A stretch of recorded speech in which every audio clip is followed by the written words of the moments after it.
Meu nome é Bárbara Ismênia, eu nasci e vivo em São Paulo, tenho 39 anos. Eu trabalho com a escrita, com a palavra, como dramaturga, dramaturgista. Também sou coringa de teatro oprimido e teatro das oprimidas. E também uma pesquisadora no campo das teorias e vivências sapatãs. E também trabalho como programadora cultural. Eu começo uma trajetória com poesia, publicando 2 livros pela Padê Editorial, que é uma editora artesanal de livros costurados à mão, que foi criado pela Tatiana Nascimento e por mim em 2016. E depois eu começo a migrar um pouco para o campo da dramaturgia, pensando numa vontade e necessidade de trazer a palavra também para a cena, para uma presença corporificada que envolvesse sonoplastia, iluminação e que fosse para o teatro. Então, em 2020 eu escrevo uma peça chamada Cavalos Pretos São Imensos, que eu começo com o mote do caso da Luana Barbosa, pensando que a Luana Barbosa, sendo uma sapatã periférica, que não performa feminilidade, um corpo preto, se ela não tivesse sido morta, como ela foi pelos policiais militares de Ribeirão Preto, o que sobraria para essa possibilidade, né?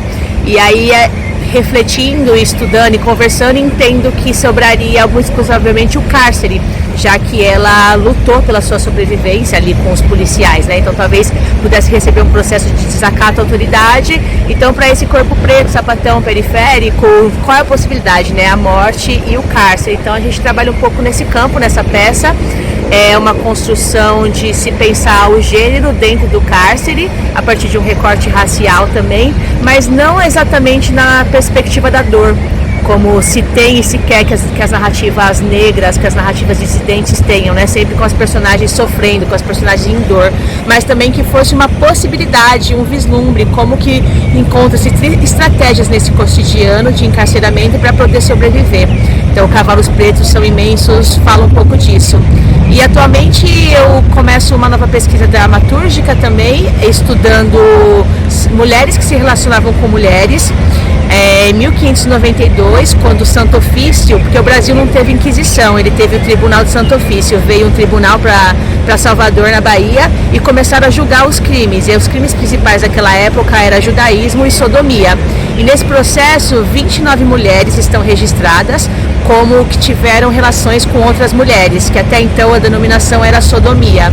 E aí, dentro dessas 29 mulheres, eu estudo 2 específicas, que é a Francisca Luiz, uma preta que veio de Portugal para o Brasil em situação livre, ela não era escravizada em 1592, e a Filipa de Souza, que talvez seja uma mais antiga que a gente tem no Brasil, né, em termos de relação com outras mulheres, e que foi chicoteada, foi açoitada. A Filipa foi mais que sofreu. Então eu estudo esses documentos que foram registrados, que se encontram na Torre do Tombo, em Portugal, para poder criar essa dramaturgia a partir da perspectiva delas, porque os documentos que a gente tem é a partir da perspectiva do Santo Ofício, né, desses homens brancos que escreveram sobre elas. Mas como eles escreviam também o relato delas, o que elas diziam em primeira pessoa, esses documentos, por exemplo, têm o primeiro registro do Brasil de um orgasmo entre 2 mulheres. Você consegue ler com detalhes nesse documento. Então eu começo essa pesquisa de cavucar historicamente a nossa ancestralidade sapatã e como que a gente pode refletir sobre essas histórias e repensar a atualidade.